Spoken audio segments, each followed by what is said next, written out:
হক জানাও জটিল, হক মানাও কঠিন। হক জানাই যাচ্ছে না, যে ভালো মন্দ বিবেচনা করে কে বলবে? মসজিদের খতিব যিনি, তিনি আমাদের ইমাম, তিনি আমাদের সব, তিনি আমাদের ধর্মীয় নেতা। মসজিদের ইমাম যিনি, তিনি কি? এটাই স্বাভাবিক যে তিনি আমাদের ধর্মীয় নেতা, কিন্তু আসলেই কি তিনি ধর্মীয় জিনিস বুঝেন? বুঝতে পারলেন কি? পারলে কি বলতে পারেন?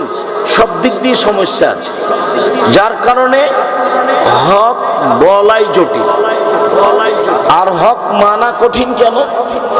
চলন্ত ধর্মের সাথে হকের মিল নেই, চলন্ত ধর্মের সাথে হকের মিল নেই। কোরআন মাজিদ পড়া শেষ করলে বলতে হবে সুবহানাকা ওয়া বিহামদিকা আশহাদু আল্লা ইলাহা ইল্লা আনতা আস্তাগফিরুকা ওয়া আতুবু ইলাইক। এটা হলো চূড়ান্ত ধর্ম।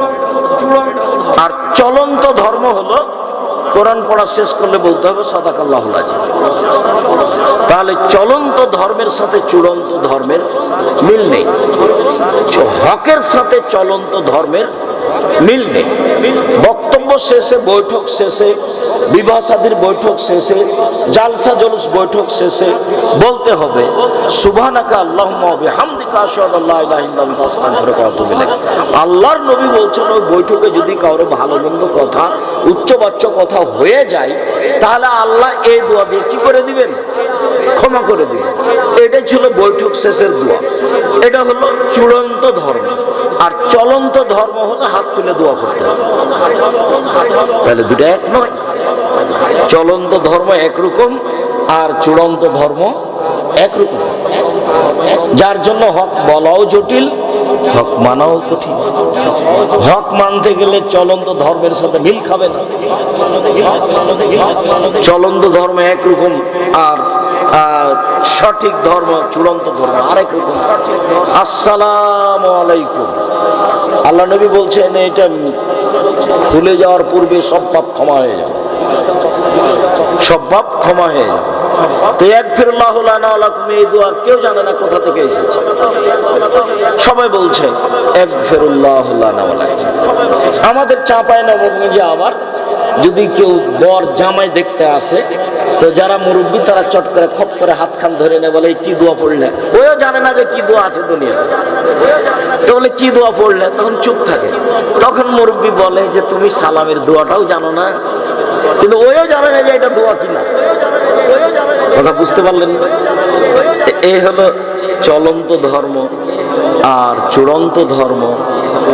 চলন্ত ধর্মের সাথে সঠিক ধর্মের মিল নেই, যার কারণে হক বলাও কঠিন, হক মানাও কঠিন।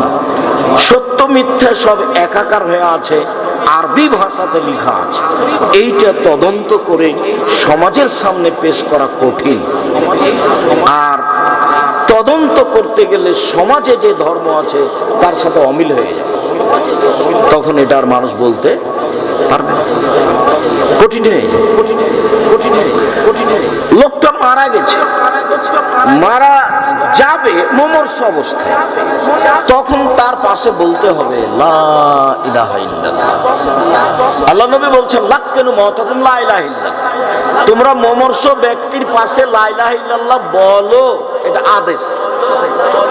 আবার বলছেন মান কানা আখিরু কালামি লা ইলাহা ইল্লাল্লাহ ফাদাখালাল জান্নাহ। এই ছেলেরা, তোমরা আমাদের ছেলেরা যারা, তারা সহযোগিতা করো। যদি বসার জায়গা থাকে ভালো, বসতে হবে আপনাদের। আর যদি বসার জায়গা না থাকে, তাহলে আমাদের পক্ষ থেকে জোরালোভাবে অনুরোধ থাকছে, যেহেতু আমি নির্বাচনে আসিনি আর আমি আপনাদের ভালোবাসায় এসেছি, আর আপনিও আমার ভালোবাসায় এসেছেন, অতএব ভালোবাসা বজায় রাখতে গিয়ে, আল্লাহর নবীর কথা শুনতে ও মানতে গিয়ে কষ্ট হলেও এক পায়ে এক খেলে দাঁড়িয়ে থাকতে হবে। কিছুক্ষণ দাঁড়িয়ে থাকার পরে হাঁটবেন, আবার কিছুক্ষণ পরে কারোর সাথে কথা বলবেন, এটা ত্যাগ করে বসে থাকতে হবে। আপনাকে আমি অনেক ভালোবাসি, এ কথাই ঠিক।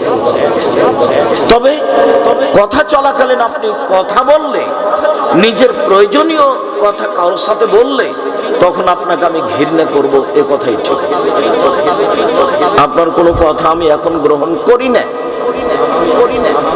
আপনি অল্প সময় নিজের যাবতীয় প্রয়োজন ত্যাগ করে দেন, আপনার আমি কিছু না কিছু উপকার করবই করব ইনশাআল্লাহ।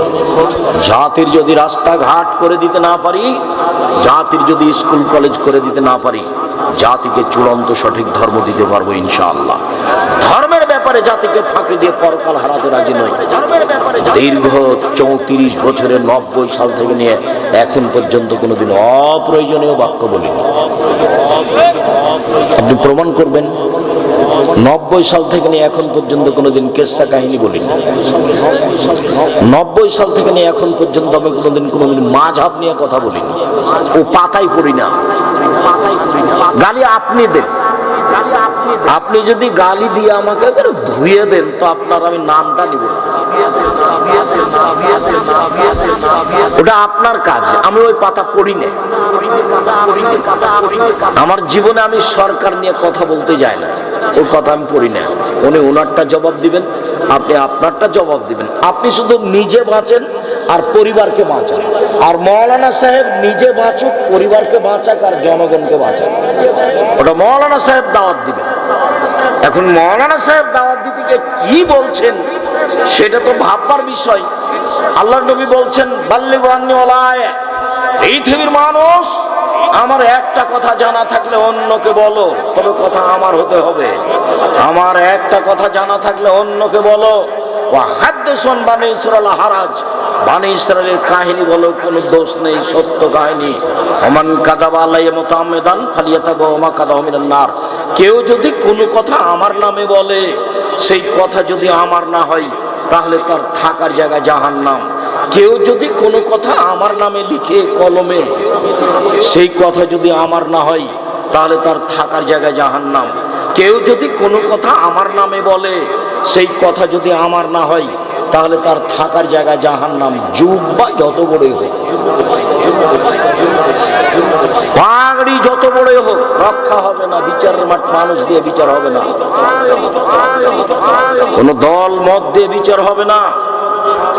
মনে রাখা ভালো হবে, মাওলানা সাহেব যেটা মুখে বলেছেন সেটা যদি নবীর না হয় তাহলে মাওলানা সাহেব বিচারের মাঠে টিকতে পারবেন না, এ কথাই চূড়ান্ত। মাওলানা সাহেব যেটা কলমে লিখেছেন সেটা যদি সত্য না হয়, সেটা যদি নবীর না হয়, তাহলে মাওলানা সাহেব বিচারের মাঠে টিকতে পারবেন না, এ কথাই চূড়ান্ত। সম্মানিত দিনী ভাই বোন, ধর্মের নামে কেউ যদি সত্য কথা বলে, তদন্ত না করে বলে, সেও মিথ্যু। আল্লাহ নবী বলছেন, মানে হাদ্দাসা বেমা সামিয়া, যে ব্যক্তি যা শুনলো সেটাই বলে দিল, সেই মিথ্যু। যা শুনলো, যা দেখলো সেটাই আর একজনকে বলে দিল ধর্মের নামে, সে মিথ্যু। তাকে আগে দেখতে হবে এটা আল্লাহর নবীর কথা কিনা। স্বাধীনতা ইসলামে কারো নেই। জাহান্নাম উদ্বোধন হবে মাওলানা সাহেবকে দিয়ে। জাহান্নাম কাকে দিয়ে উদ্বোধন হবে? মাওলানা সাহেবকে দিয়ে। বিরাট লম্বা হাদিসে আল্লাহর নবী দেখলেন যে একটা মানুষের মাথাকে পাথর দিয়ে ফাটিয়ে দেওয়া হচ্ছে, উনি হচ্ছেন মাওলানা সাহেব। বুখারী মুসলিমের এক হাদিসে এসেছে, মাওলানা সাহেবকে জাহান্নামে দেওয়া হবে, তার নাড়ি ভুঁড়িটা বের হয়ে ঝুলবে, তখন ও নাড়ি ভুঁড়ি নিয়ে ঘুরবে জাহান্নামে। গরু দিয়ে ধান মারার সময় গরু যেমন ধানের উপরে ঘুরে, এটা তো এখন আর হয় না, আগে হয়তো।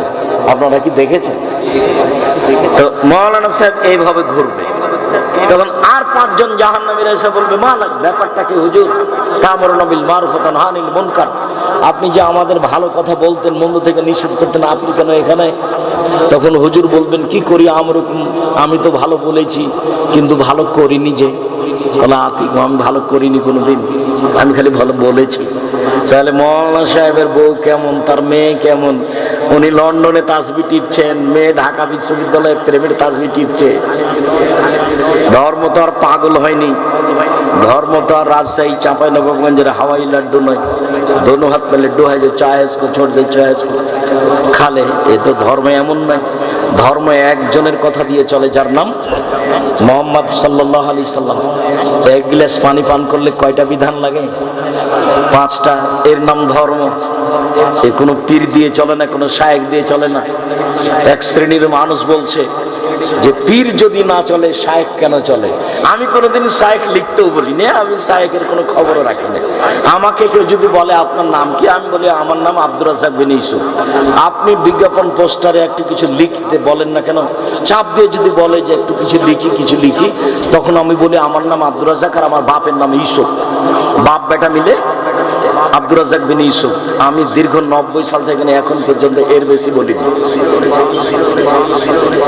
চাপ দিয়ে কেউ বললে আমি এটুকুই বলেছি যে আমার নাম আব্দুর রাজ্জাক আর আমার বাপের নাম ইউসুফ। বাপ বেটা মিলে কি আব্দুর রাজ্জাক বিন ইউসুফ। আমি পড়াশোনা জানি কি না, আমি কিছু পাস করেছি কি না, এই 90 সাল থেকে নিয়ে এখন পর্যন্ত কোনোদিন বলিনি।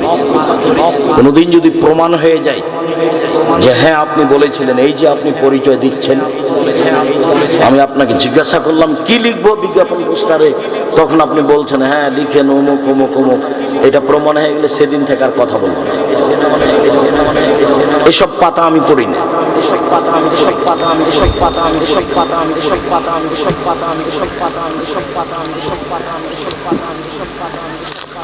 সম্মানিত দিনী ভাই,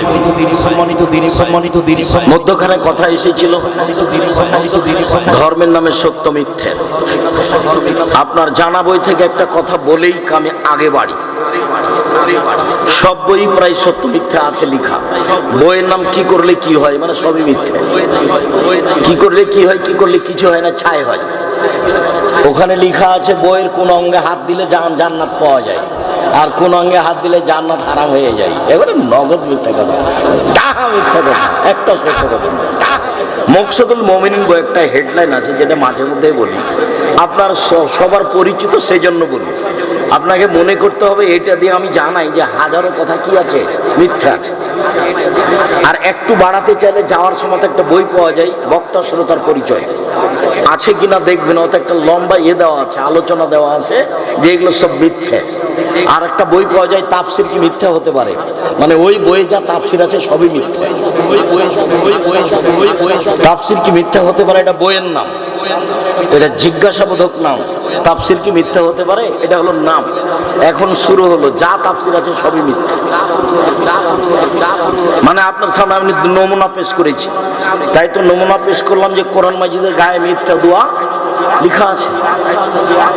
মুকসিদুল মুমিনিন বইয়ে লেখা আছে হেডলাইন, অবিবাহিত ছেলে মেয়ের পড়া নিষেধ।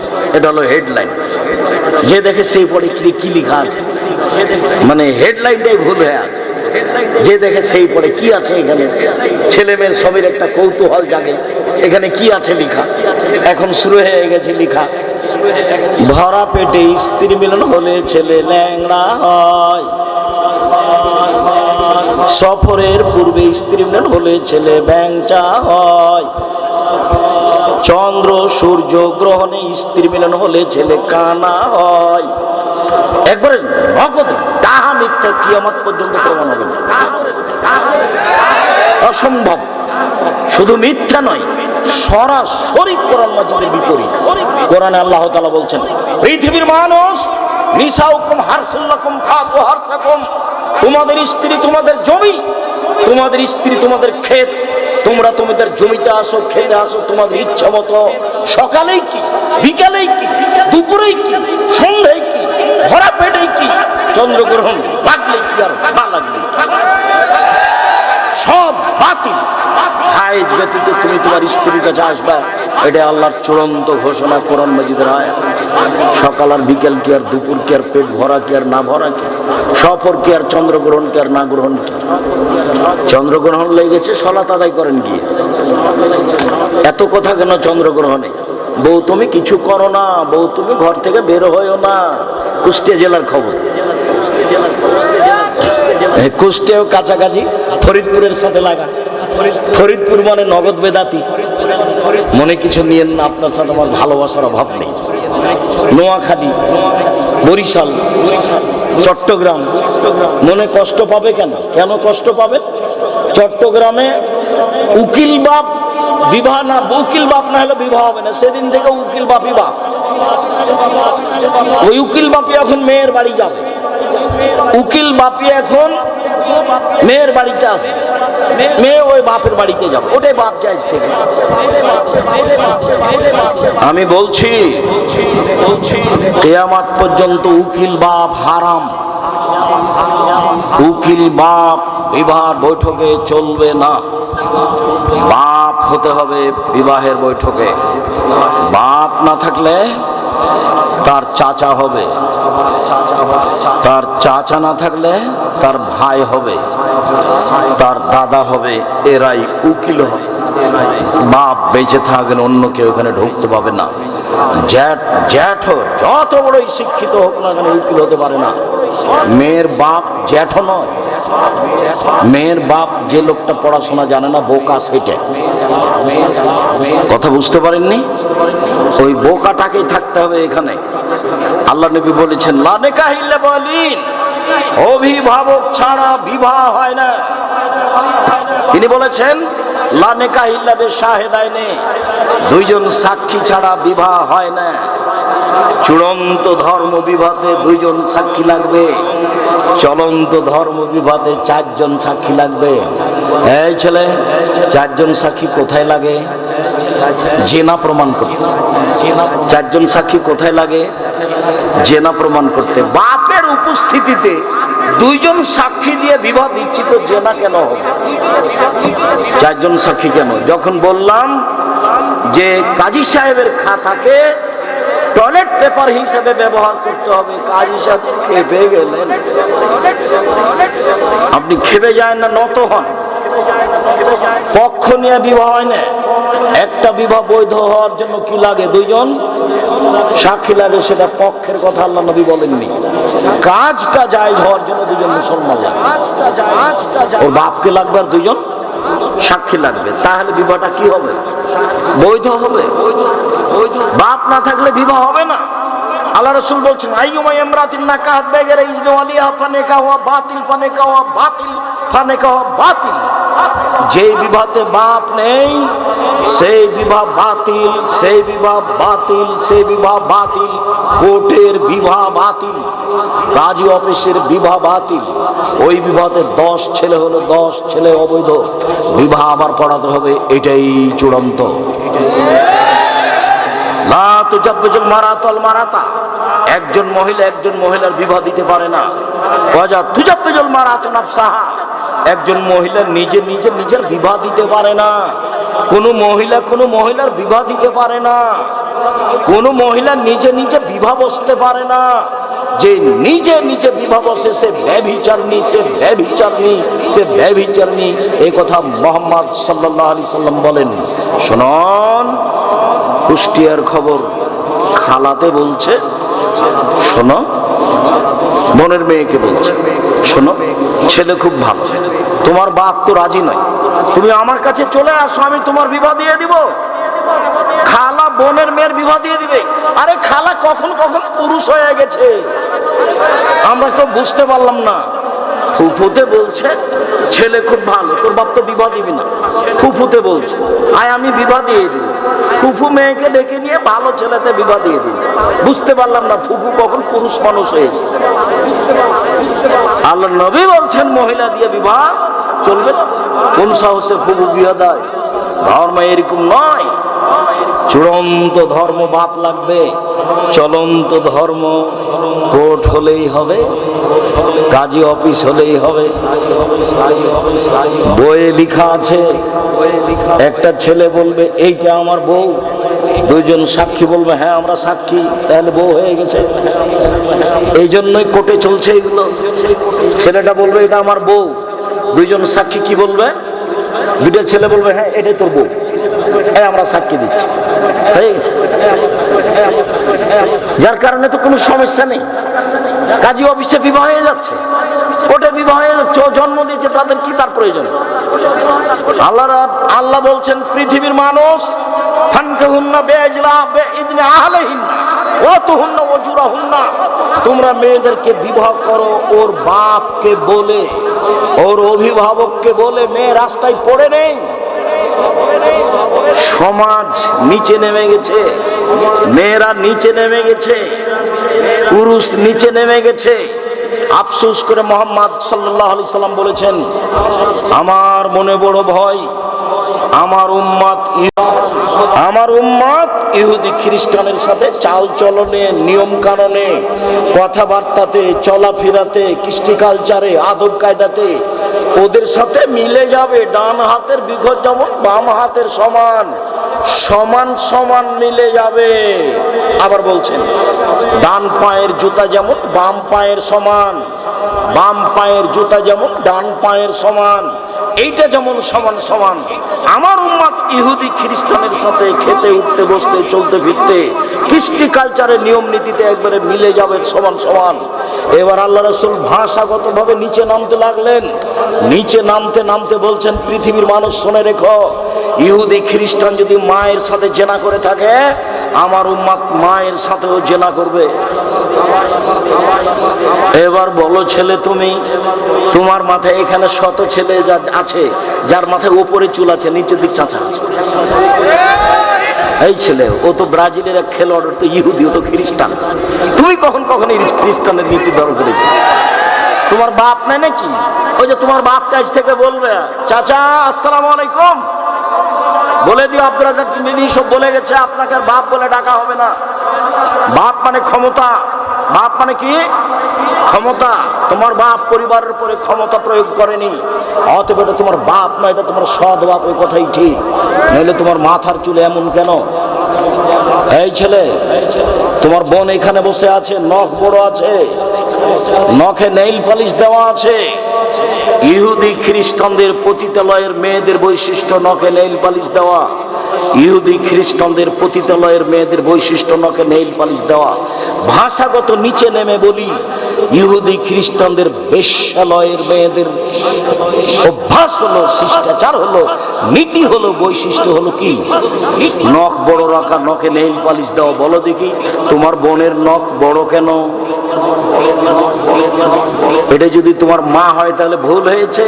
এটা তোমার মা নয়, এ তোমার সৎ মা, এ হস্তিনী মা। তোমার বাপকে 24 ঘন্টার মধ্যে একে তালাক দিতে হবে। আমি তালাক দিতে আদেশ করিনি, পরামর্শ দিচ্ছি। আমি তালাক দিতে আদেশ করবো কেন? তবে এই বউ চলবে না, এই কথাই ঠিক। মাস্টার ডিগ্রি পাস হলেও হবে না, 14 বার মাস্টার ডিগ্রি পাস করলে হবে না। শিষ্টাচার ভিন্ন জিনিস, আর বিদ্যা ভিন্ন জিনিস। সম্মানিত দিনী ভাই বোন, অত্র বৈঠকে যারা শিক্ষিত মানুষ আছেন, এই ছেলেরা তোমরা যারা হোঁশিয়ার এক খেলে চেয়ে থাকো, আমি কয়েকটা কথা এখানে বলি। ধর্মের সব দিকই খালি শিষ্টাচার, খালি শিষ্টাচার, খালি শিষ্টাচার। শিষ্টাচার কি জিনিস গো? আদব কায়দা কি জিনিস? এত কেন আল্লাহর নবী বলেন? আদব কায়দার কথা কেন এত আল্লাহর নবী বলেন? নিয়ম নীতি, কৃষ্টি কালচারের কথা তিনি এত কেন বলেন? দেখো তো, কয়েকটা কথা আমি তোমার সাথে মিলানোর চেষ্টা করি। দেখো, আল্লাহর নবী একথা বলছেন, পৃথিবীর মানুষ শুনে রেখো, মান ওয়ালাদা লাহু ওয়ালাদুন ফালইহসিন ইসমাহু ওয়া আদাবাহু। কারো যদি ছেলে মেয়ে জন্ম নেয়, বাপ যেন তাকে তার সুন্দর নাম রাখে, তাকে শিষ্টাচার শিখিয়ে দেয়। শিষ্টাচার কি জিনিস? 1 2 রাসূল সাল্লাল্লাহু আলাইহি সাল্লাম বলেন, মান কানাত লাহু সালাসা বানাত। কারো যদি 3টে মেয়ে থাকে, আল্লামাহুন্না, তাকে বিদ্যা শিখিয়ে দেয়। ওয়া আদাবাহুন্না, তাকে শিষ্টাচার শিখিয়ে দেয়। কাসাহুন্না, তার কাপড় চোপড়ের ব্যবস্থা করে। সাকাহুন্না, তার পানি পানের ব্যবস্থা করে। ফালাহুল জান্নাহ, বাপ জান্নাতে যাবে। তার শিষ্টাচার, তাকে শিষ্টাচার শিখিয়ে দেয়। শিষ্টাচার কি জিনিস? আল্লাহ নবী বলেন, মান কানাত লাহু জারিয়া, কারো যদি কাজের মেয়ে থাকে, ফাআল্লামাহা ফাসানা তালিমাহা, তাকে বিদ্যা শিখিয়ে দেয়, সুন্দর বিদ্যা শিখিয়ে দেয়। ওয়া আদাবাহা ফাসানা তাদিবাহা, শিষ্টাচার শিখিয়ে দেয়, সুন্দর শিষ্টাচার শিখিয়ে দেয়। তাহলে তার জন্য ডবল নেকি হবে। শিষ্টাচার কি জিনিস?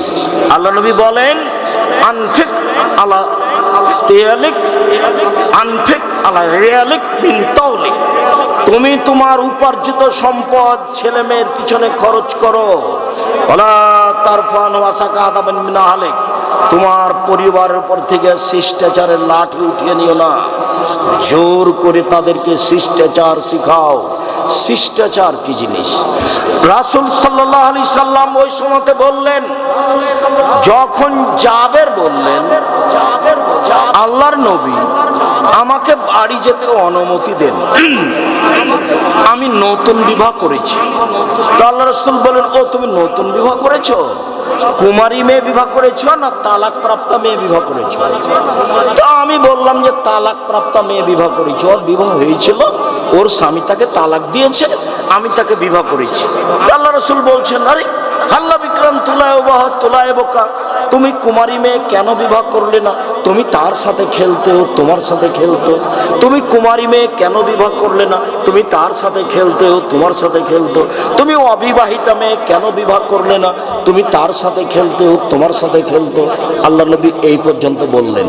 এবার জাবের বলছেন, আল্লাহ নবী শোনেন, আমার বাপ উহুদের যুদ্ধে শহীদ হয়েছেন 9 জন মেয়ে রেখে, আমার 9 জন বোন আছে।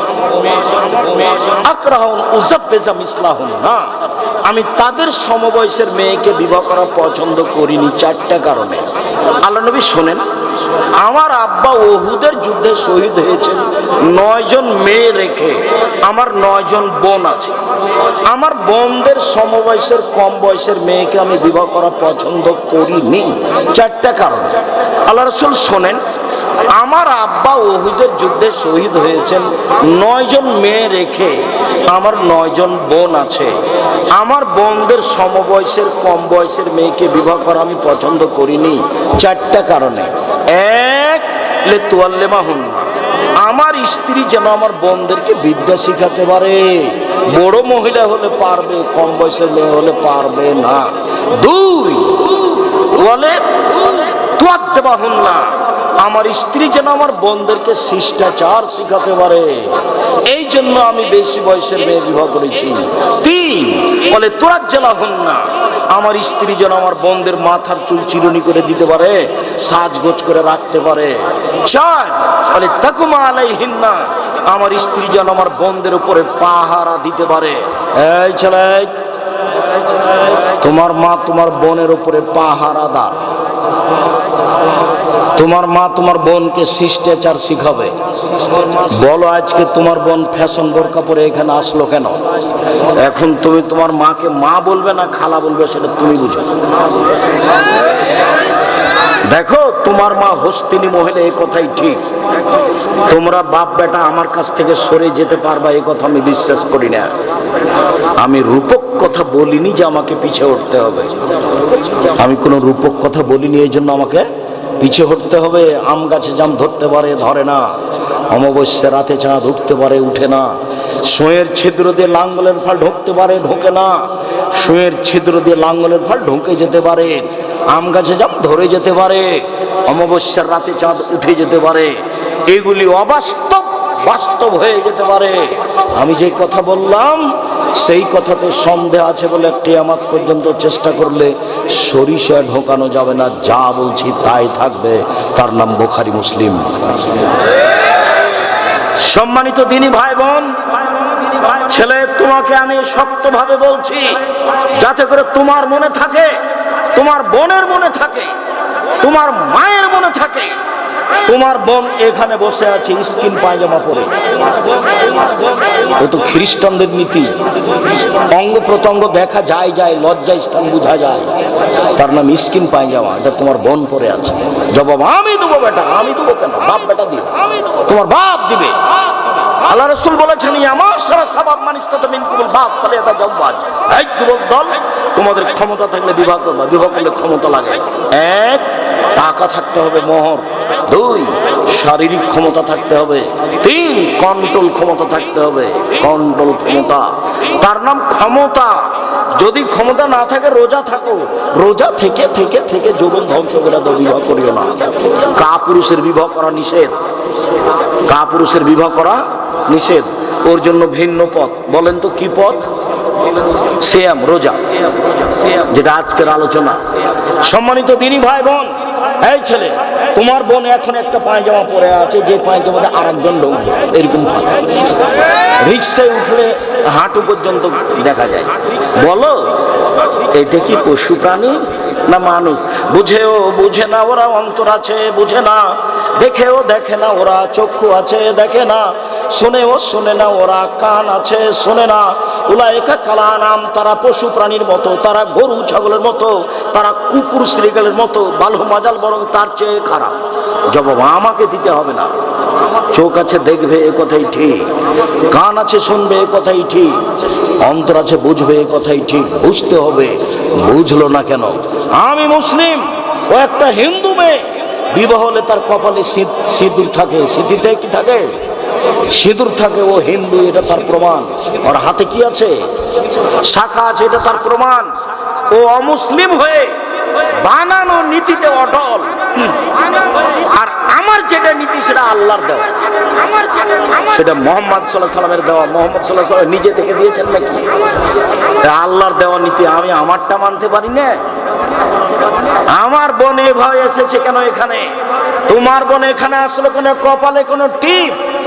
হিন্দু মেয়েকে বিবাহ করার 10টি পদ্ধতি আছে, তার একটি পদ্ধতির নাম রাক্ষসী বিবাহ। মেয়ের বাপ বিবাহ দিবে না, ছেলে জোর করে বিবাহ করবে। যদি কপালে টিপ দিতে পারে তাহলে বিবাহ হয়ে গেছে। কপালে টিপ দেওয়া হিন্দুদের নীতি। তাহলে আমার মেয়ের কপালে টিপ কেন? এটা তোমার মা নয়, এটা তোমার খালা। এটা তোমার মা নয়, এটা তোমার সৎ মায়ের কথাই ঠিক। এই ছেলে, এটা তোমার মা, এ কথাই সত্য। এটা তোমার মা, এ কথাই সত্য। এটা তোমার মা, এ কথাই সত্য। এটা তোমার হস্তিনী মা, এটা সত্য। এটা তোমার হস্তিনী মা। তোমার বাপের সাথে আমার পরামর্শ, একে তালাক দিতে হবে, নইলে একে সংশোধন করতে হবে। দুটোর মধ্যে একটা। তোমার বাপের সাথে আমার চূড়ান্ত পরামর্শ রইল। আমার পরামর্শের তোমার বাপকে চলতে হবে, এ কথাই চূড়ান্ত। জাহান্নামে চলে যাবে, এটা তো বড় কথা নয়। জাহান্নামে চলে যাওয়াই কি বড় কথা? যেভাবে আছি সেভাবে থাকবো। আব্দুর রাজ্জাক সাহেব, কত বক্তব্য বাদ দেন, এটা তো কোনো কথা নয়। এটা তো একটা 5 কথার কথা, এর কথার কোনো দাম নাই। আমি মুসলিম, আমার ধর্মের নাম ইসলাম। আমি মুসলিম মানে এ দেখো, মেনে নিয়েছি। আমি মুসলিম মানে কি? আমি মেনেই নিয়েছি, আমার ধর্মের নাম ইসলাম, মেনে নেওয়া। আমি মুসলিম, আমি মেনে নিয়েছি। হটকারিতামূলক কথা বলার কোনো দাম নেই, জোর করে কথা বলার কোনো দাম নেই। আমার নিয়ম নীতি মুহাম্মদ সাল্লাল্লাহু আলাইহি ওয়াসাল্লামের নীতি, এ কথাই চূড়ান্ত। আমার নিয়ম নীতি আল্লাহর দেওয়া নিয়ম নীতি, এ কথাই চূড়ান্ত। অতএব সব হাদিসে একই রকম কথা। শিষ্টাচার, শিষ্টাচার কি জিনিস? মুসলমানের নিজস্ব শিষ্টাচার আছে, কার নিবে না। 1 গ্লাস পানি পান করলে ইসলামে 5টা শিষ্টাচার লাগে। 1, ডান হাত। 2, বিসমিল্লাহ। 3, বসে। 4, 3 শ্বাসে। 5 শেষে আলহামদুলিল্লাহ। 1 গ্লাস পানি পান করলে 5টা শিষ্টাচার লাগে। তোমার মা নাকি মাস্টার ডিগ্রি পাস, কুষ্টিয়া সরকারি কলেজের নাকি শিক্ষিকা। তোমার মাকে বলিও তো, আম্মা, আমার ছোট ভাইয়ের যখন আপনি জামাটা গায়ে দেন তখন কোন হাত আগে ঢোকাতে হবে, এইটা কি কোনদিন বিবেচনা করেছেন? আম্মা, আপনি ডান হাত না ঢোকালে নাকি আপনি হস্তিনী মহিলা। এটা কথা কেমন আম্মা?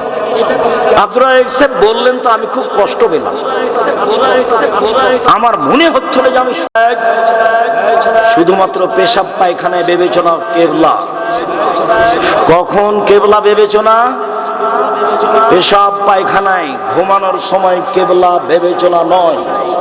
এটাও চলন্ত ধর্ম।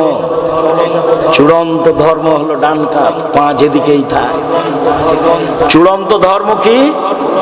ডান কাত, পা যেদিকেই থাকে। পূর্বে না হয় পশ্চিমে। পাবনাতে এক জায়গাতে প্রোগ্রামে গেছি, পশ্চিম দিকে পা করে শুয়ে আছি, দুজন যুবক এসে বলছে আর বক্তব্য শুনবো না, কেবলার দিকে পা করে শুয়ে আছে। তাহলে তো চলন্ত ধর্মের সাথে আছে। চলন্ত ধর্ম তো ধর্ম নয়, ওটা তো মানুষের বানানো। আর আমাদেরটা হলো মোহাম্মদ সাল্লাল্লাহু আলাইহি সাল্লামের বানানো। ওটা উমর রাদিয়াল্লাহু আনহু বললেও চলবে না, ওটা উমর বললেও চলবে না। একটু আমি তোমরা যখন ওই দিক থেকে হইচই করছিলেন, তখন একটা কথা আমার বলার খেয়াল হয়েছিল, সেই কথাটা আমি ফিরে যাচ্ছি। আমাদের ছেলেরা, তোমরা একটু সজাগ হও। জায়গা থাকলে বসতে হবে, এ কথাই ঠিক। আর দাঁড়িয়ে থাকলে নড়াচড়া করতে পাবেন না, এ কথাও ঠিক। অনুরোধ রক্ষা করেন, আপনাকে আমি অনেক ভালোবাসি, আর আপনি এজন্য এসেছেন। অতএব আপনার ভদ্রতা আপনি বজায় রাখুন, এই বিবেচনাটা আরেকজনের কাছে দিয়েন না। বসার জায়গা থাকলে বসে পড়ুন, জায়গা না থাকলে এক পায়ে দাঁড়িয়ে থাকেন, এক খেয়ালে চেয়ে থাকেন। আপনার কিছু না কিছু উপকার করবই করবো ইনশাআল্লাহ। আমি বক্তব্য দিব, আর যারা মিডিয়ার লোক তারা দাঁড়িয়ে থাকবে। তুমি এটা কি করে মনে করলে? তুমি এত হইচই করে উঠলে, একটু থামো, একটু দেখো শিষ্টাচার কি জিনিস, আচরণ কি জিনিস। আচরণ, আল্লাহর নবী বলছেন, ইন্না আসকালা শাইইন ফি মিদালিল মুমিন ইয়াউমাল কিয়ামা খুলুকুন হাসান। বিচারের মাঠে মুমিন পুরুষ নারীর নেকির পাল্লায় সবচেয়ে যেটা ভারী নেকি হবে, সেটা হলো ভালো আচরণ। সেটা কি? ভালো আচরণ। হজের নেকি আছে, তবে নেকির পাল্লায় সবচেয়ে ভারী নয়। ইবাদতের জগতে সবচেয়ে ব্যতিক্রম ইবাদত সালাত, নামাজ, তবে নামাজের নেকি সবচেয়ে ভারী নয়। ইবাদতের জগতে ব্যতিক্রম দামি ইবাদত সিয়াম, যে একটু পরে বলবো ইনশাআল্লাহ, সেটার নেকি সবচেয়ে ভারী নয়।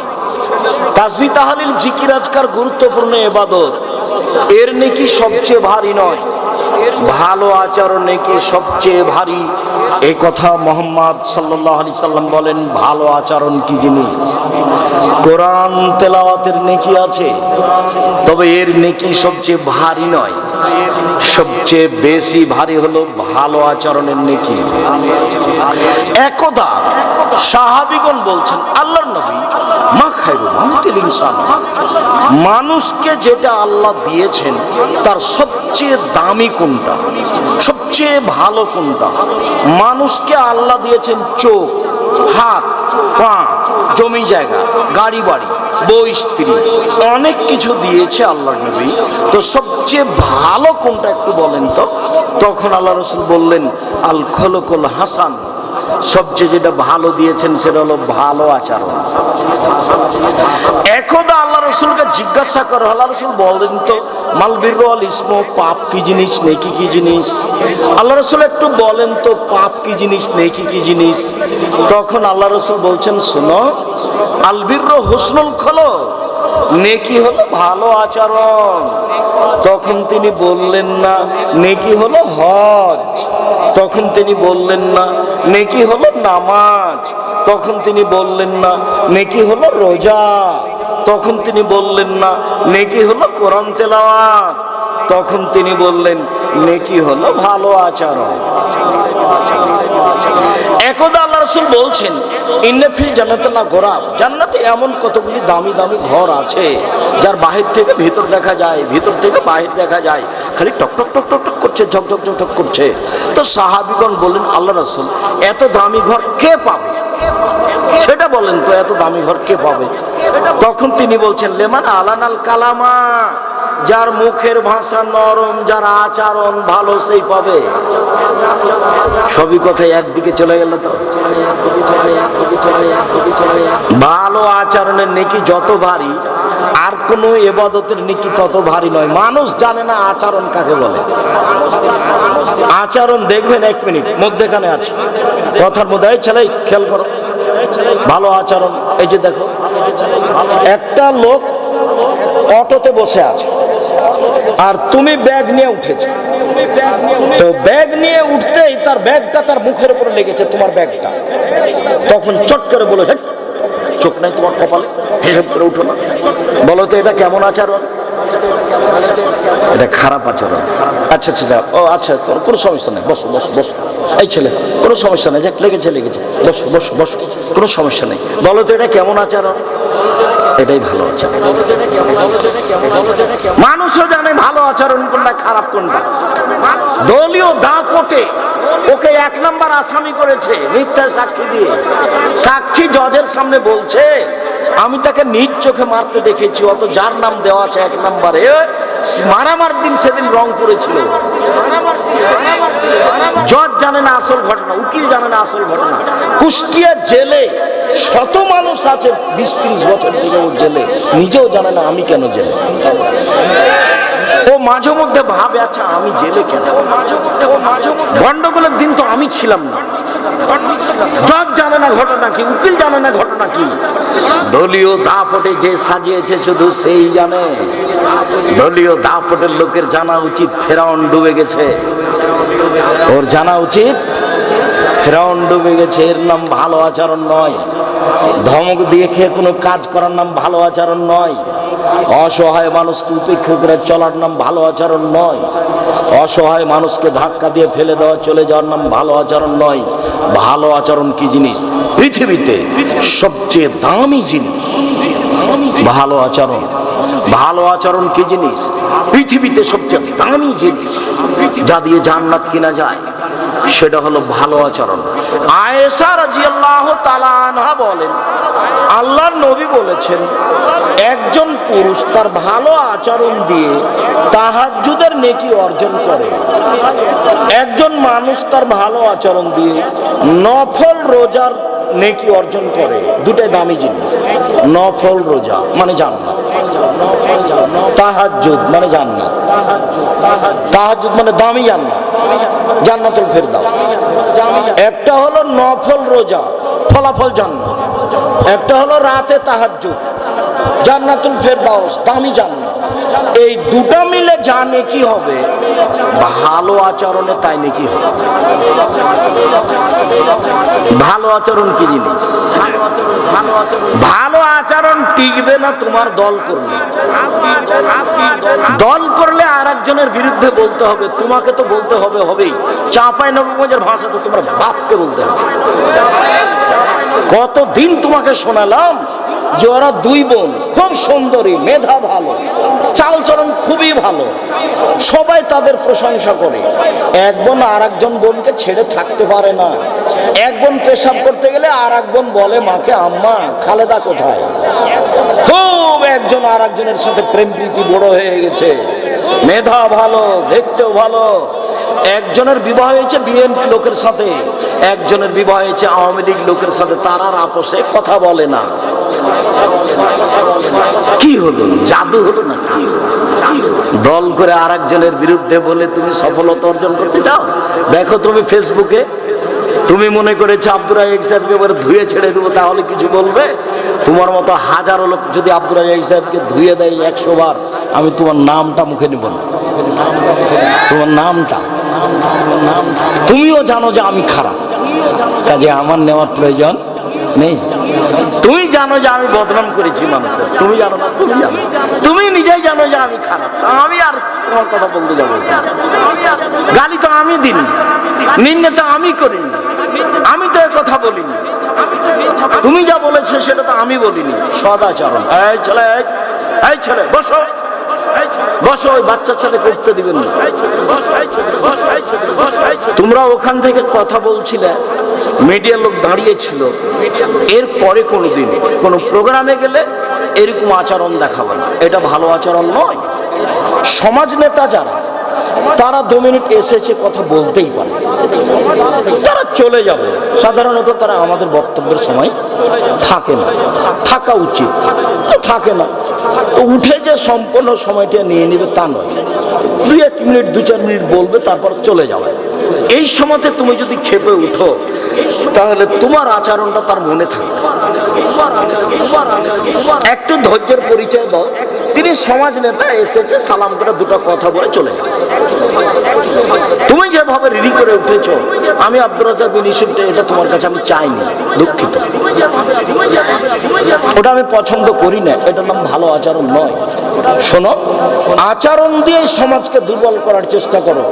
আরেকটা কথা মনে রেখো, অতীব গুরুত্বপূর্ণ, দুটা জিনিস দিয়ে ভাগ্যের পরিবর্তন করা যায়।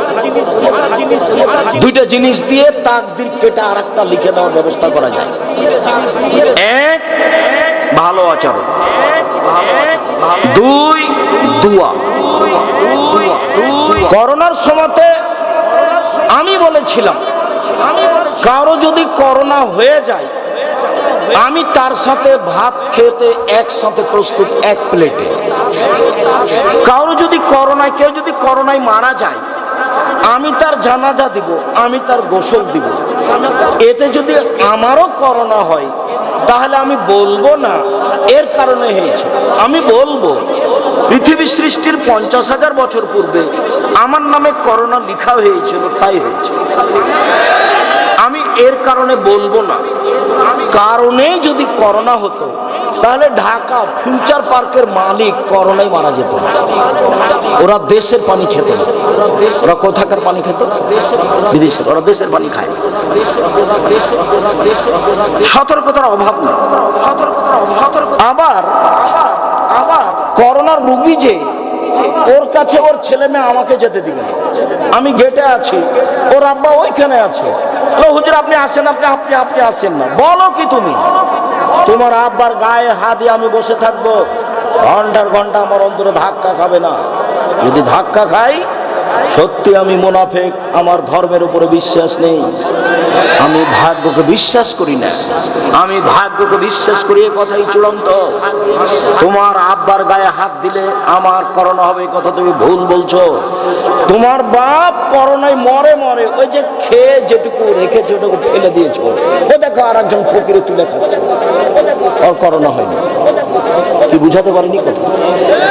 করোনার লোকটা খাওয়ার পরে যেটুকু আছে সেটুকু কি করেছে? ফেলে দিয়েছে। ওটুকু কে খাচ্ছে? ফকির, ওর তো করোনা হয়নি। একজন ওষুধ বিক্রি করছে, তার জন্য তুমিও তার নামে পাগল হয়ে গেলে? এটাই তো আমার দুঃখ। মুহাম্মদ সাল্লাল্লাহু আলাইহি ওয়াসাল্লাম বলেন, আমার জীবনে বড় ভয়, আমার উম্মত ওদের সাথে মিশে যাবে। মিশতে মিশতে মিশতে মিশতে এমন ভাবে মিশবে, ওরা যদি মায়ের সাথে জেনা করে থাকে, আমার উম্মত কি করবে? মায়ের সাথে জেনা করবে। এক মিনিট, মাঝে মধ্যে কথাটা দুঃখের সাথে বলি, যে লন্ডন সফর সাউথ হলে জুমার খুতবা দিয়ে নিচে নামছি, একটা লোক দৌড়িয়ে এসে বলছে, আমার ছেলেকে একটু দোয়া করে দেন, আমার ছেলেকে একটু দোয়া করে দেন। তো আমি মাথায় হাত দিয়ে দোয়া করতে দেখি, মাথার এখানে চুল কাটা আছে, 3টা দাগ দেওয়া আছে। আমি মনে করছি ওর মা মনে হয় চুল ছেঁটে দিচ্ছিল, ছেলে মনে হয় বিরক্ত করছিল, তাই এরকম দাগ হয়ে গেল। তো এখন নেমে বাম দিকে সরতেই দেখি সাইনবোর্ডে দাগ। আমি বললাম, ইন্না লিল্লাহি ওয়া ইন্না ইলাইহি রাজিউন। লন্ডনে এসেছি উপার্জন করে খেতে, আদর্শ বিক্রি করতে আসিনি, অসম্ভব। সকালে নাস্তা করতে ঢুকছি, ছেলে বের হচ্ছে ঘর থেকে, আর চাচা বাড়িতে ঢুকছে। তো সকালবেলা তো ছেলে বলছে গুড মর্নিং, চাচা বললো গুড মর্নিং। আমি বললাম দুঃখিত, আদর্শ বিক্রি করতে আসিনি। ছেলে বলবে আসসালামু আলাইকুম, আপনি বলবেন ওয়ালাইকুম আসসালাম। এক গ্লাস পানি দিলে আমি বললাম থ্যাংক ইউ, আপনি বললেন জাযাকাল্লাহ খায়। আমার শিষ্টাচারের দাম আছে, ওর শিষ্টাচারের 5 পয়সা দাম নেই। আমার মেয়ে স্কিন পায়জামা পরতে পারে না, এই জান্নাতে যাবে না। আমার মেয়ে কপালে টিপ দিতে পারে না, আমার মেয়ে নখে নেইল পালিশ দিতে পারে না, আমার মেয়ের নখ বড় হতে পারে না। সব নবীর বৈশিষ্ট্য 10টি, সব নবীর বৈশিষ্ট্য 10টি, সব নবীর শিষ্টাচার 10টি। 1, দাড়ি বড় করা, কাটা হবে না, ছাঁটা হবে না। 2, মুছ কেটে ফেলতে হবে, চেঁচে ফেলতে হবে না। 3, অজু গোসলের সময়, পেশাব পায়খানার সময় পানি দিয়ে পবিত্রতা অর্জন করতে হবে। ওদের টয়লেটে পানি থাকে না, ওদের টয়লেটে পানি থাকে না। বার্মিংহামে গেছি সাইদকে সাথে করে, তো এখন আমি বলছি সাইদ টয়লেটে যেতে হবে, যে বলছে ওস্তাজি টয়লেটে পানি নেই। যে বলো কি তাহলে পবিত্রতা, টিস্যু টিস্যু দিয়ে পবিত্রতা অর্জন করতে হবে। ওর বৈশিষ্ট্যের সাথে আমাদের বৈশিষ্ট্যের কোনো মিল নেই। ওরা আফসোস করে বলেছিল, ধিক্কার দিয়ে, ঘৃণা করে, আফসোস করে নাই, ঘৃণা করে বলেছিল, সালমান ফার্সি জি তোমার নবী বড় মানুষ। ছি, কে বলেছে বড় মানুষ? আরে ও পেশাব করা শিখায়, ও পায়খানা করা শিখায়, ও বলে যে বাম হাতে পানি খরচ করতে হবে, পেশাব পায়খানা শিখায় যে সে বড় মানুষ? এটা কথা হলো? তখন সালমান ফার্সি বলছেন, জি আমার নবী বলেছেন পেশাব পায়খানায় বসলে কেবলার ব্যাপারে বিবেচনা করতে হবে।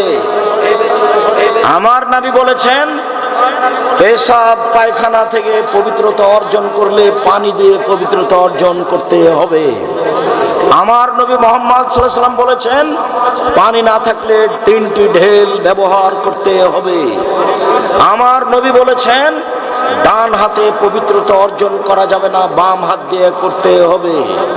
আমার নবী মুহাম্মদ সাল্লাল্লাহু আলাইহি ওয়াসাল্লাম বলেছেন হাড় হাড্ডি দিয়ে পবিত্রতা অর্জন করা যাবে না, গোবর দিয়ে পবিত্রতা অর্জন করা যাবে না, মাটি দিয়ে পবিত্রতা অর্জন করা যাবে, করতে হবে। এর নাম শিষ্টাচার, এর নাম শিষ্টাচার।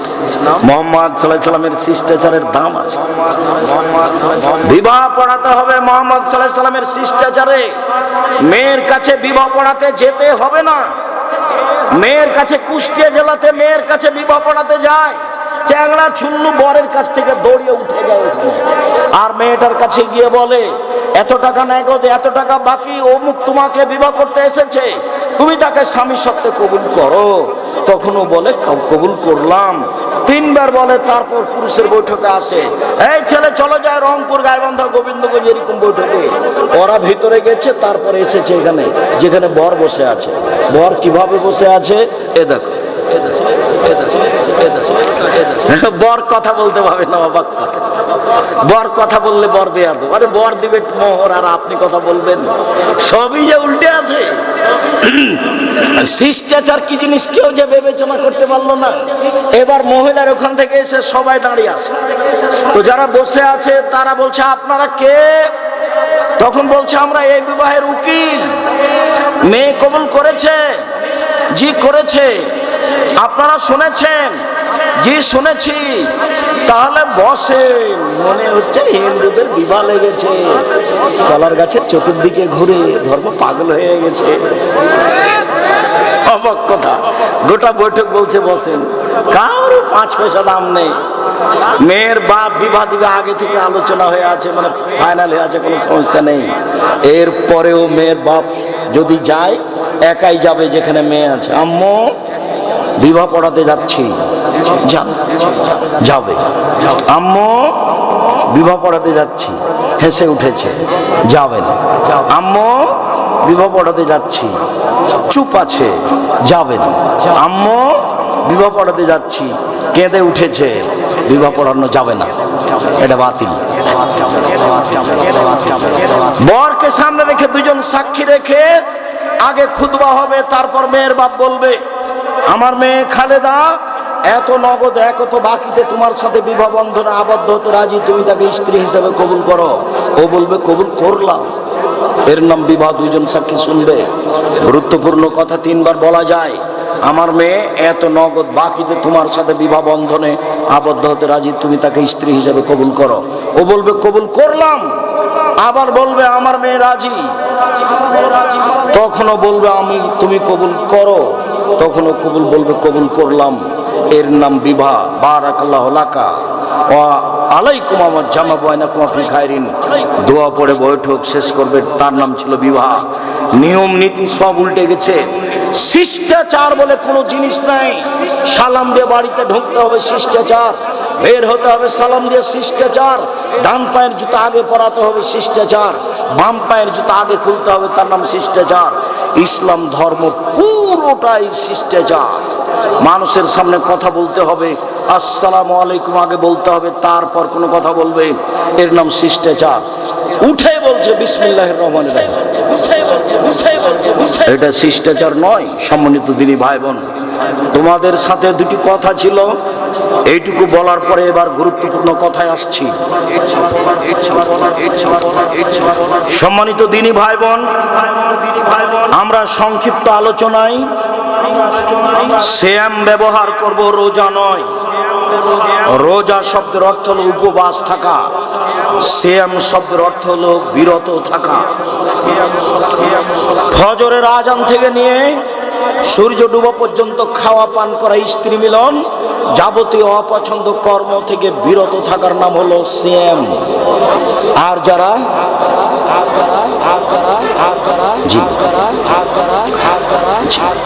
শুনুন, বিরত থাকার নাম সিয়াম, বিরত থাকার নাম সিয়াম। রোজা মানে হলো উপবাস থাকা। অতএব সম্মানিত দিনী ভাই বোন, আমি আপনাকে বিষয়ে অতীব গুরুত্বপূর্ণ কথাটি পেশ করতে গিয়ে বলছি, ইবাদতের জগতে ভিন্ন ধরনের ব্যতিক্রম ইবাদত হলো সিয়াম। যার কোনো ইবাদতের সাথে মিল নেই, যার কোনো ইবাদতের সাথে মিল নেই, তার নাম হলো সিয়াম। এক মিনিট। উমামা বাহিলি রাদিয়াল্লাহু তাআলা আনহু বলেন, আমি আল্লাহর নবীকে বললাম, মুরনি বিআমালিন, আল্লাহর নবী আপনি আমাকে একটু আমলের কথা বলেন, আমি আমল করলেই জান্নাতে চলে যাব। তখন আল্লাহ রাসূল বললেন, উমামা আলাইকা বিসম ফাইনুলাম ইদলালাহু, তুমি সিয়াম পালন করো। ইবাদতের জগতে সিয়ামের সমপর্যায়ের কোনো ইবাদত নেই। শুনুন দিনী ভাই, শুনেন। এই মেয়ে কথা বলছো কেন? শোনো, তোমার কথাই তো বলছি, শরম পাও না কেন? দিনী বৈঠকে এসে কথা বলো কেন? আপনি আমার দিনী বোন, আপনাকে আমি বলি, আর একজন মহিলা যদি আপনার গায়ের উপর দিয়ে উঠে চলে যায়, আপনি মুখ খুলবেন না, একবারে চুপচাপ থাকবেন, মুখখান বন্ধ করে রাখবেন। যাক, আর একজন আপনার গায়ের উপর দিয়ে চলে যাক, তবু আপনি মুখ খুলবেন না। এই ছেলে, এটার নাম সিয়াম, এটা হলো হজ। হজ ইবাদত সিয়ামের সমপর্যায়, জি না। এটা হলো সিয়াম, এটা হলো সালাত, নামাজ। নামাজ হলো সিয়ামের সমপর্যায় ইবাদত, জি না। এটা হলো দান, এটা হলো সিয়াম, দান সিয়ামের সমপর্যায়, জি না। এটা হলো কোরআন তেলাওয়াত, এটা হলো সিয়াম, কোরআন তেলাওয়াত সিয়ামের সমপর্যায়, জি না। আল্লাহর নবী মুহাম্মদ সাল্লাল্লাহু আলাইহি ওয়াসাল্লাম না করে দিয়েছেন। ওমামা, ইবাদতের জগতে এমন কোন ইবাদত নেই যেটা সিয়ামের সমপর্যায়ের হতে পারে। তাহলে ইবাদতের জগতে সবচেয়ে দামি ইবাদত কি? সিয়াম। আরেকটু, ওমামা বলছেন, আল্লাহর নবী আপনি একটা আমলের কথা বলেন তো নবী, যাতে আমি জান্নাতে চলে যাব। তখন আল্লাহ রাসূল বলছেন, ওমামা তুমি সিয়াম পালন করো। ইবাদতের জগতে সিয়ামের মতো কোনো ইবাদত নেই। এটা হলো হজ, এটা হলো সিয়াম। হজকে বলা যাবে না এটা হলো সিয়ামের মতো, মানে এটা ভিন্ন ধরনের। দুইটা হাদিস গেল। তিন, আল্লাহর নবী বলছেন, যখন মানুষ জান্নাতে ঢুকবে তখন সব দরজা থেকে ফেরেশতারা ডাকবেন। জান্নাতে একটি দরজা 8টি, জান্নাতে একটি দরজা 8টি, জাহান্নামে একটি দরজা 7টি, জাহান্নামে একটি দরজা 7টি। তো দানের জন্য একটা দরজা আছে, হজের জন্য একটা দরজা আছে, সালাতের জন্য একটা দরজা আছে, যাকাতের জন্য একটা দরজা আছে। যখন জান্নাতে ঢুকতে যাবেন তখন ওই দানের দরজা থেকে বলবে, আসেন আসেন আসেন, এই দরজা দিয়ে আসেন। যারা সালাত আদায় করেছে আসেন, এই দরজা দিয়ে আসেন। যারা সিয়াম পালন করেছেন এই দরজা দিয়ে আসেন। আল্লাহ রাসূল বলছেন, সিয়াম পালনকারীর শেষ ব্যক্তি ঢুকে গেলে এই দরজাটা ক্লোজ করা হবে, বন্ধ করা হবে, তখনও বাকি দরজা খোলা থাকবে। মানে হলো এই যে হজ পালনকারী সালাত আদায় করার দরজা দিয়ে ঢুকতে পাবে। মানে হলো এই, সালাত আদায়কারী ব্যক্তি হজের নামে যে দরজা আছে ওইটা দিয়ে ঢুকতে পাবে, তবে সিয়াম ছাড়া এই দরজা দিয়ে ঢুকতে পাবে না। ইবাদতের জগতে সবচেয়ে ভিন্ন ধরনের ইবাদত হলো সিয়াম। মনে থাকবে না মনে হয়? এই দরজা দিয়ে অন্য কেউ ঢুকতে পাবে না, শুধুমাত্র যারা সিয়াম পালন করে তারাই ঢুকতে পারবে। সম্মানিত দিনী ভাই বোন, রাসূল সাল্লাল্লাহু আলাইহি সাল্লাম বলেন, আল্লাহ তাআলা বলেছেন, আদম সন্তানের সব নেকি 1 থেকে 10 বাড়ে। কেউ কোরআন মাজিদের আয়াত একটা পড়লো, এই ফেরেশতা, এই 10 নেকি লিখো, বাড়াও, 700 করো, আরো আরো আরো। এই ফেরেশতা শোনো, সালাত আদায় করেছে 10 লিখো, 700 লিখো, আরো বাড়াও বাড়াও বাড়াও বাড়াও। আল্লাহ তাআলা বলছেন, ইল্লা সাম ফাইলুলি ওয়ানাজিবিহি, তবে শ্যাম আমার ব্যাপার, প্রতিদান আমি দিব। রোজা আমার ব্যাপার, প্রতিদান আমি দিব। রোজা আমার ব্যাপার, প্রতিদান আমি দিব। শ্যাম আমার ব্যাপার, প্রতিদান আমি দিব। শ্যামের এরকম কোনো নেকি নেই। শ্যামের নেকি হলো জান্নাত। আপনাকে আমি 2টা হাদিস 1 মিনিট দেখাই, খুব খেয়াল করে থাকবেন।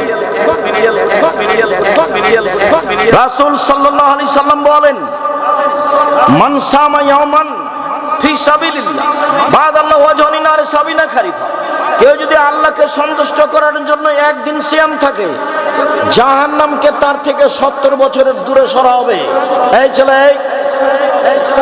একদিন সিয়াম থাকলে আল্লাহর নবী নেকি পাবে কথা বললেন, না জাহান্নাম থেকে সরিয়ে দেওয়া হবে কথা বললেন? আল্লাহ রাসূল বলছেন, কে যদি একদিন সিয়াম থাকে তাহলে লোকটাকে জাহান্নাম থেকে 100 বছর দূরে পথ সরিয়ে দিবে। তো নেকি পাবে বললেন না সরিয়ে দিবে বললেন? আবার বলছেন, কে যদি একটা সিয়াম থাকে তাহলে তার মাঝে আর জাহান্নামের মাঝে ব্যবধান করা হবে গর্তের। গর্তটা হলো 500 বছরের পথ, আকাশ জমিনের পথ। মানে কেউ যদি সিয়াম থাকে তাহলে লোকটাকে জাহান্নাম থেকে 500 বছরের পথ দূরে সরিয়ে দেওয়া হবে। ফলাফল হলো সিয়াম থাকলে 2-4 নেকি হয় না, জান্নাত হয়। সম্মানিত দিনী ভাই বোন, এই ছেলে, কয়েক মিনিট অপেক্ষা করো, এক খেলে চেয়ে থাকো। তোমার অনেক ভুল ত্রুটি রয়েছে, আমার নিশ্চিত ধারণা আজকে তুমি সিয়াম ছিলে না, রোজা ছিলে না। কেন রোজা থাকনি? কেন আল্লাহর নবী বলছেন, বৃহস্পতিবার আর সোমবার সাপ্তাহিক রিপোর্ট পেশ করা হয় মানুষের পাপ নাকি। আমি মুহাম্মদ সাল্লাল্লাহু আলাইহি সাল্লাম বৃহস্পতিবার আর সোমবার সিয়াম থাকি, এই জন্য আল্লাহকে বলি, নাও আমার রিপোর্টটা নাও, সিয়াম অবস্থায় নাও, এই যে দেখ আমি সিয়াম আছি, এই যে দেখ। মুহাম্মদ সাল্লাল্লাহু আলাইহি সাল্লাম বৃহস্পতিবার সোমবার কেন সিয়াম থাকতেন? রিপোর্ট সিয়াম অবস্থায় দেখানোর জন্য। এই ছেলে মনে করো তো, আল্লাহর নবী বৃহস্পতিবার সোমবার কেন সিয়াম থাকতেন? রিপোর্ট কি অবস্থায় দেখাবেন? সিয়াম অবস্থায়। এই জন্য আল্লাহর নবী প্রথম শাবান থেকে নিয়ে 20-25 পর্যন্ত সিয়াম থাকতেন। কেন? বাৎসরিক রিপোর্ট সিয়াম অবস্থায় দেখানোর জন্য। কে তোমাকে বলল 15ই শাবান সিয়াম থাকলেই রিপোর্ট ঠিক হয়ে যাবে? ভুল সিদ্ধান্ত মুরব্বী। আমার নিশ্চিত ধারণা আপনি আজকে সিয়াম ছিলেন না। আপনার উচিত ছিল 1 তারিখ থেকে একটানা 15 দিন পর্যন্ত সিয়াম থাকা। এই কথা নিয়ে আপনার সাথে আজকে কথা শুরু হয়েছে। অল্পক্ষণের মধ্যেই এই কথা দিয়ে আপনার সাথে আমি কথা শেষ করব। জরুরিভাবে আপনাকে এক খেয়ালে চেয়ে থাকার জন্য অনুরোধ জানাচ্ছি। এই ছেলে, তোমরা যারা দায়িত্ব পালন করছো তারা তোমরা শক্ত হাতে দায়িত্ব পালন করো। যারা আমাদের দাঁড়িয়ে আছে স্থির দাঁড়িয়ে থাকবে, নইলে স্থান ত্যাগ করবে। এটা আমাদের প্রথম থেকে কথা আছে। পরিবেশ কখনো দুর্বল করার চেষ্টা করো না। আমরা সারা রাত বক্তব্য দিব না, এ কথাই ঠিক। আমরা তোমার কিছু উপকার করব ইনশাল্লাহ, এ কথাও ঠিক। সম্মানিত দিনী ভাই বোন, মানুষের পক্ষে সিয়াম বলবে প্রতিপালক, লোকটাকে আমি 2টা জিনিস করতে দিইনি। 1, খেতে দিইনি। 2, মন মতো চলতে দিইনি। তুমি আমার একটা কথা শোনো, একে জান্নাতে দাও। প্রতিপালক, আমি সিয়াম রোজা বলছি, তুমি আমার একটা কথা শোনো, লোকটাকে আমি 2টা কাজ করতে দিইনি। 1, দিনে খেতে দিনি, 2 মন মতো চলতে দিনি। তুমি আমার একটা কথা শোনো, একে জান্নাতে দাও। তখন আল্লাহ বলবেন আচ্ছা আচ্ছা ঠিক আছে, তোমার কথা মেনে নিলাম, আমি তাকে জান্নাতে দিলাম। আমি তাকে মন মতো চলতে দিনি, এটা কথা অর্থ কি বলো তো দেখি? আমি তাকে মন মতো চলতে দিনি মানে দাড়ি চাঁচতে দিনি। আমি তাকে মন মতো চলতে দিনি মানে টাকনোর নিচে প্যান্ট পরতে দিনি। আমি তাকে মন মতো চলতে দিনি মানে দোকানে বসে আড্ডা পিটতে দিনি। আমি তাকে মন মতো চলতে দিনি মানে দোকানে বসে আর একজনের বদনাম করতে দিনি। আমি তাকে মন মতো চলতে দিনি মানে তাকে সুদ ঘুষ খেতে দিনি। আমি তাকে মন মতো চলতে দিনি কারো বদনাম করতে, গালি দিতে, নিন্দা করতে, হঠকারিতা করতে দিনি। তাই আমি তাকে মন মতো চলতে দিনি। তুমি আমার একটা কথা শোনো, একে জান্নাতে দাও। কে বলবে? শ্যাম। তখন আল্লাহ বলবেন ঠিক আছে মেনে নিলাম, এর নাম শ্যাম। মনে রেখো, 2 কোরআন মাজিদ তোমার পক্ষে কথা বলবে। 3 টাকা যদি বৈধ হয়, হজ করতে গেছে, কালো পাথর পক্ষে কথা বলবে। 4 আঙ্গুলে যদি তাসবিহ গণনা করা হয় তাহলে আঙ্গুল কথা বলবে, তাসবিহ দানা বলবে না। 1000 দানার তাসবিহ হলেও হবে না।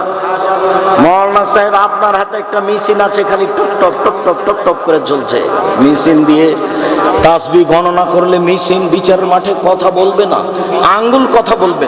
আব্দুর রাজ্জাক সাহেব থামেন থামেন থামেন, আমি বৃদ্ধ মানুষ, তাসবিহ দানায় তাসবিহ গণনা না করলে খালি ভুল হয়, খালি ভুল হয়। মরা পর্যন্ত যদি একদিন ঠিক না হয় তবে আপনি নেকি পাবেন। এইটাই মুহাম্মদ সাল্লাল্লাহু আলাইহি সাল্লামের নীতি। এই ছেলে দেখো তো মনে থাকে কিনা সিরিয়াল। এই ছেলে তোমরা যারা দাঁড়িয়ে আছো দেখো তো সিরিয়াল দাও তো। 4টে জিনিস মানুষের পক্ষে কথা বলবে বিচারের মাঠে। 1 শ্যাম, 2 কোরআন মাজিদ বলবা কেন শুধু? আচ্ছা কোরআন মাজিদ, কোরআন মাজিদ শরীফ নাই, কোরআন মাজিদ। 3 কালো পাথর, ছোট ছোট ছেলে মেয়ে এখানে আসবে। 4 হাতের আঙ্গুল, 4টে। 1 শ্যাম, 2 কোরআন তেলাওয়াত, 3 কালো পাথর, 4 আঙ্গুল, যে আঙ্গুলে তাসবিহ গণনা করে। এটা বাড়ি যেতে হবে বলতে হবে, বাড়ি যেতে হবে বলতে হবে, যাওয়ার সময় বলতে হবে। এইবার সম্মানিত দিনী ভাই বোন, আল্লাহর নবী মুহররমের 10 তারিখে সিয়াম থাকলেন এবং সিয়াম রাখার জন্য আদেশ করলেন। তখন সাহাবীগণ বললেন কেমন কথা হলো? ইহুদি খ্রিস্টানেরা মুহররমের 10 তারিখকে বড় মনে করে, আর আপনি বলছেন দিনরাত তাদের বিরোধিতা করতে হবে। আমরা মুহররমের 10 তারিখে কেন সিয়াম থাকবো না? আপনি বলছেন তাদের বিরোধিতা করতে হবে। আল্লাহ রাসূল বললেন শোনো, লাইন বাকাইতু লাকাবিল্লাহ সুমান্নাত তাসিয়া, সামনে বছর বেঁচে থাকলে 9 তারিখ সিয়াম থাকবো। 9 তারিখ হবে তাদের বিরোধিতা, আর 10 তারিখ হবে আল্লাহর শুকরিয়া। মুহররমের 10 তারিখে আল্লাহ ফেরাউনকে ডুবিয়ে দিয়েছেন, তার সম্প্রদায়কে ডুবিয়ে দিয়েছেন। মুহররমের 10 তারিখ আল্লাহ মূসাকে বাঁচিয়ে দিয়েছেন, মূসার সম্প্রদায়কে বাঁচিয়ে দিয়েছেন। মূসা শুকরিয়া আদায়ের জন্য মুহররমের 10 তারিখে সিয়াম থাকতেন। আমি মুহাম্মদ সাল্লাল্লাহু আলাইহি সাল্লাম মূসার সুন্নাতকে পালন করার ব্যাপারে বেশি হক রাখি। পৃথিবীর আমার সাহাবীরা শোনো, তোমরা সবাই মুহররমের 10 তারিখে সিয়াম থাকো।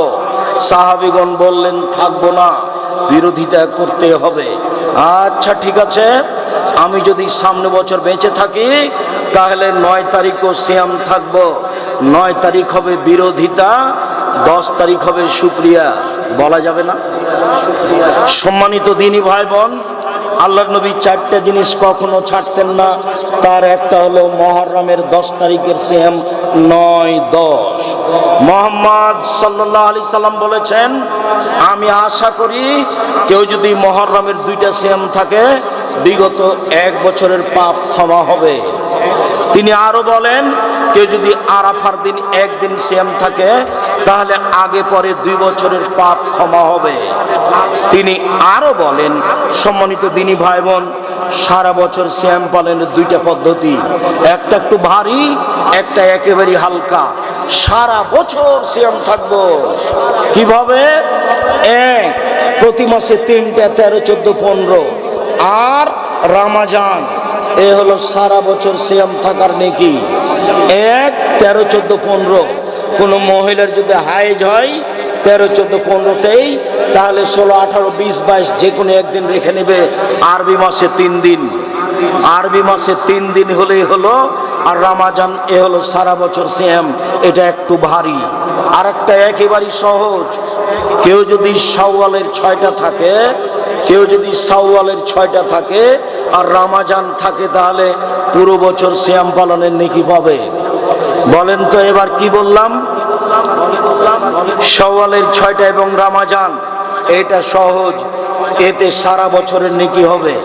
যারা বলেছে মহিলাদের হায়েজের কারণে 2, 4, 5টা ছুটে গেছে, এটা আগে করতে হবে তারপরে শাওয়াল, তারা ঠিক কথা বলেনি।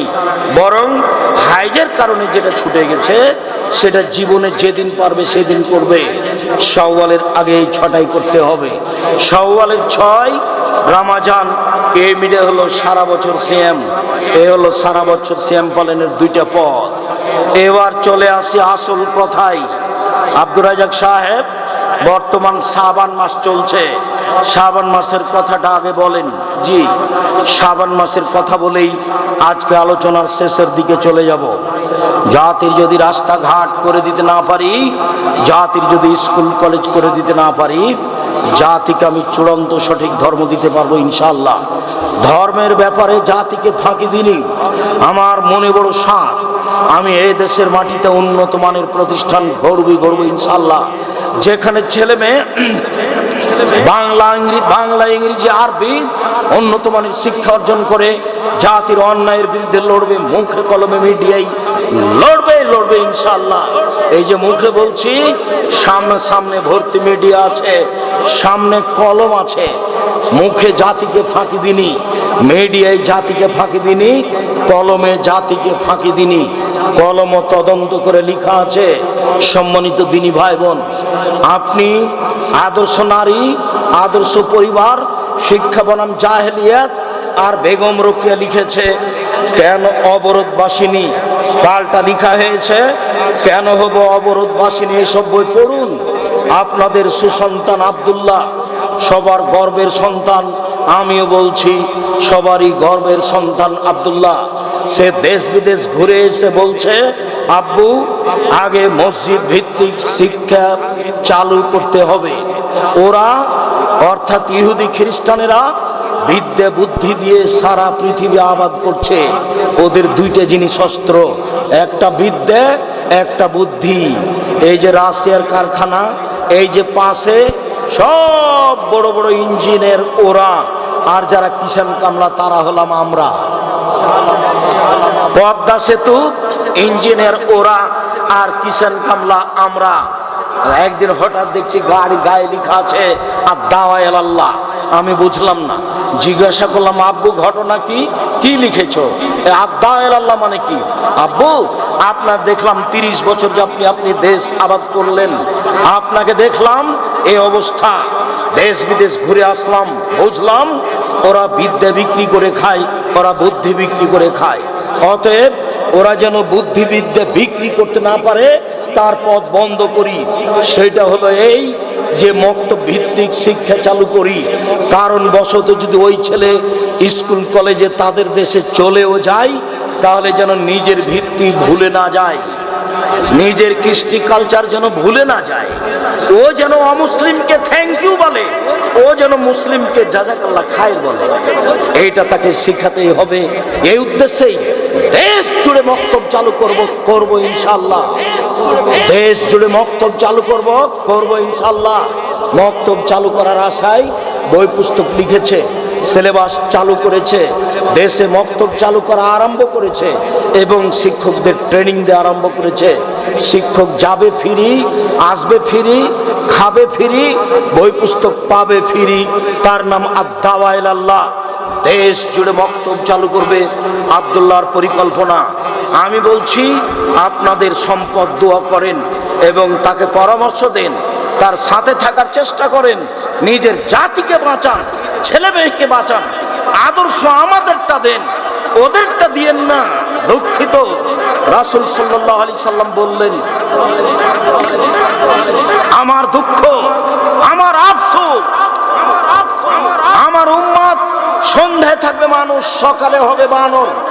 আমার উম্মত সন্ধ্যায় থাকবে মানুষ, সকালে হবে শুকর। শুকর, এটা আমার আফসোস। মনে রাখবেন, একটা প্রাণীর নাম বানর। বানর সবচেয়ে অনুকরণীয় প্রাণী, ও আর একজনের অনুকরণ করতে পারে। যেদিন আমার উম্মত ইহুদি খ্রিস্টানের অনুকরণ করবে, সেদিন আমার উম্মত সন্ধ্যায় থাকবে মানুষ, সকালে হবে বানর। আমার উম্মত সন্ধ্যায় থাকবে মানুষ, সকালে হবে বানর। আর একটা পৃথিবীতে প্রাণী আছে যার নাম শুকুর, সোর। হিতাহিত জ্ঞান নেই যার, তার নাম সোর। অনুভূতি শক্তি নেই যার, তার নাম সোর।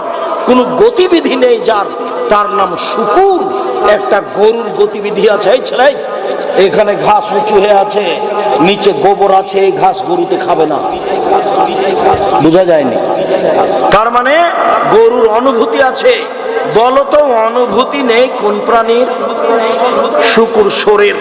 যেদিন আমার উম্মত অনুভূতিহীন হয়ে যাবে, সবকিছু বাদ দিয়ে তাদের কৃষ্টি কালচার নিয়ম নীতি নিবে, সেদিন আমার উম্মত সন্ধ্যায় থাকবে মানুষ, সকালে হবে সোর। এটাই আমার দুঃখ, এটা আমার আফসোস। হাজারো পুরুষ নারী এমন হবে, তিনি বললেন না কুকুর শ্রীগাল, তিনি বললেন না সাপ ব্যাং, তিনি বললেন বানর, তিনি বললেন শুকুর। আফসোস করে বললেন, তাই তো আমার মেয়ে স্কিন পায়জামা পরেছে, তাই তো আমার মেয়ে মাঠে নেমেছে, তাই তো আমার ছেলে উপরে চুল রেখেছে, চতুর্দিক কেটে ফেলেছে, তাই তো আমার ছেলে গেঞ্জি গায়ে দিয়েছে। পিছন দিকে লেখা আছে 47, পিছন দিকে লেখা আছে 10, ওর 10 দেখতে দেখতে দেখতে কি নামাজ আমার শেষ, আমি নামাজই হয়নি। এমন সাইজে 10 লেখা আছে।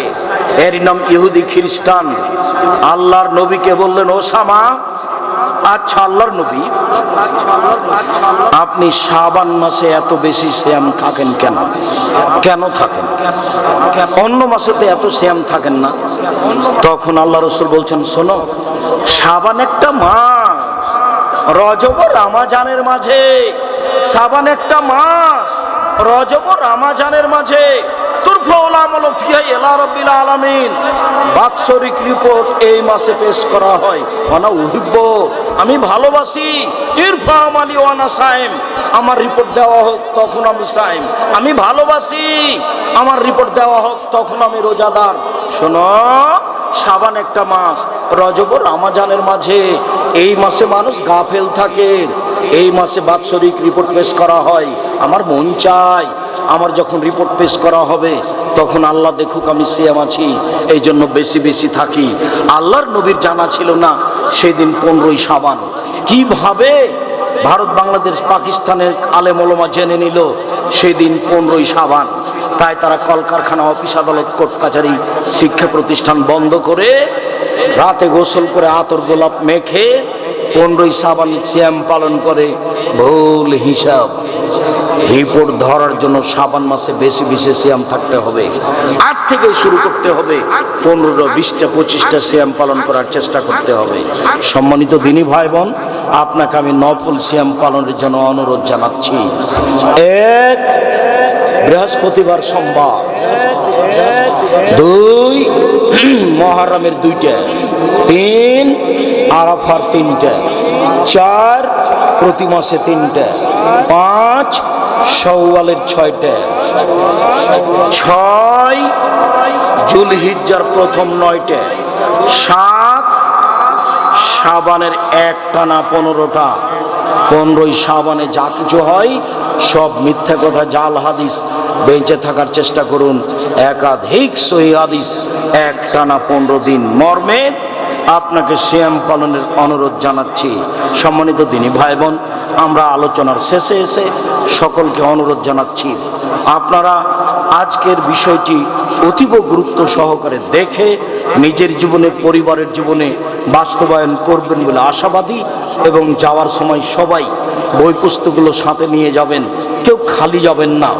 আব্দুল্লাহ লিখা বই আছে মিন্নাতুল বারি, আর ফিকহ শিক্ষার জন্য বই আছে ফিকহুস সালাফ, অতীব গুরুত্বপূর্ণ বই। আর খালি যাবেন না কেউ, অন্তত একটা আল ইতিসাম পত্রিকা হাতে করে যাবেন।